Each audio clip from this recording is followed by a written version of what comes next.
Hello, everyone. This is the Punohu Report at thepunohureport.blogspot.com. This is the October 7th, 2018 op-ed. Well, today I may editorialize a lot while I'm giving this op-ed, so don't expect it to follow exactly all the time what it says on the blog, but you can follow along. Just scroll down to the October 7th op-ed and you can read along as I read my op-ed this morning. I am going to editorialize a little bit in the beginning here today because, as you know, yesterday was full of emotion for a lot of people, millions of people around the country.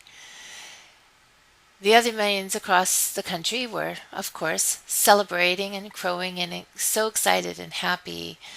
And it was more like a football game atmosphere with them. Whereas for the rest of us, those of us who are sober and who think logically and who actually are the adults in the room, oh, I'm not going to say I'm an adult in the room because I'm hardly ever an adult, but it was a momentous turn for this country. And I think that it really did energize the Democrats and not just the Democrats. It's not about Republican or Democrat. So this is about humans and humanity and common decency and just how far are you willing to go for your political ideologies and beliefs? And that goes for everything, your religious beliefs, your political ideology. I think for me now, after reflecting on yesterday, this certainly isn't about being a Democrat or a liberal even this morning for me. Although being a liberal is my political ideology, and usually I vote Democrat because they're the ones that espouse or try to espouse the liberal ideology, none of what has been happening has to do with politics. It has to do with the heart and soul of humanity in this country and how it affects not only us but the rest of the planet. So although this has been a little extra speech on top of my op-ed, I'd really like to get into it because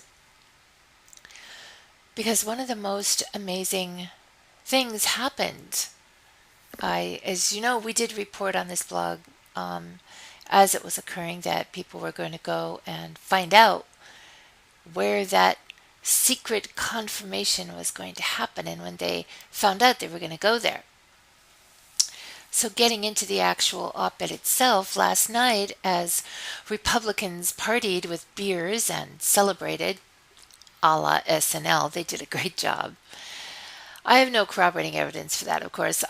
I'm just editorializing. It could have been Manhattan's or Geritol, for all we know, more than likely Geritol with that old man crowd. But the people of this country rose up and pounded on the doors of the Supreme Court, literally. Even I was surprised as I watched the above videos. It seemed odd to me that after arresting hundreds of women, the word went out to let people have their way and vent their rage on the solid, ornately carved doors of the Supreme Court. It was a historical moment. Perhaps they surmised that some of them might break their hands on it and be unable to hold up a protest sign for a few weeks, or perhaps they speculated, unspectacularly wrongly, that it would be bad optics for them and good optics for their side. Like the brain-dead Fox News anchor Todd Starnes, and let me just editorialize here again. We put up that story yesterday, and we also put up the phone number for Fox News so that you can call them and demand that he be removed from the air. You can go and read his comments, but getting back into the op-ed, that the animals in the gallery, that's what he called them, the animals in the gallery at the hearings, should have all been tased and hauled off to prison. Perhaps their bloodlust had been sated by relief that they had won the day, like throwing cake to the starving people of France. Let them eat cake. They were feeling a bit magnanimous. as they huddled behind the locked doors, and the representative of the people was confirmed away from the prying public view. Except, of course, where I live, where there are two churches for every bar, and they are often parked right next to each other. Here, the good women and men toddle off to evangelical churches and listen to their pastors extol the godly virtues of Trump and his righteous reign as an appointee of God, and rail against those godless heathens that dare to go against him, and hear about how they are all going to hell.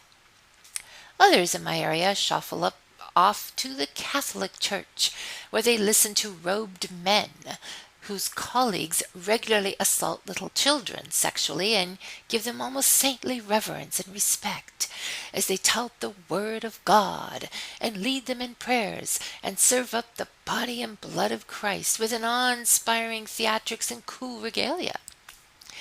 Still others fled to the Mormon Church, where they hear about Joseph Smith and how special men are in the priesthood and how women are subject to their husbands and how gay people are going to hell. I want to pick up a protest sign and go to each and every one of these churches and picket them all. However, I probably would be arrested, and unlike other women who have been brave enough to be arrested, it's the one thing I am not willing to do for the cause. I know if I get arrested, I can't get a job or housing, and besides, I'm terrified of being locked into things. I would do it if some people went with me, maybe, but no one will. Here we do boutique sign waving when it is fashionable to do so. People stand around, mostly silent, and wave and smile or just talk to each other. They have no idea how to protest. It's all about just a nice outing to get together with friends.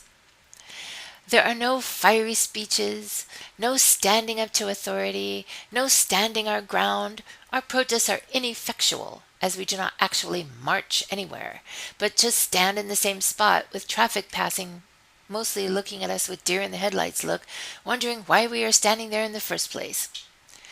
Mostly, the men will fly you the bird. Some visitors to our area, as well as most, roll up their windows and put their heads in the air.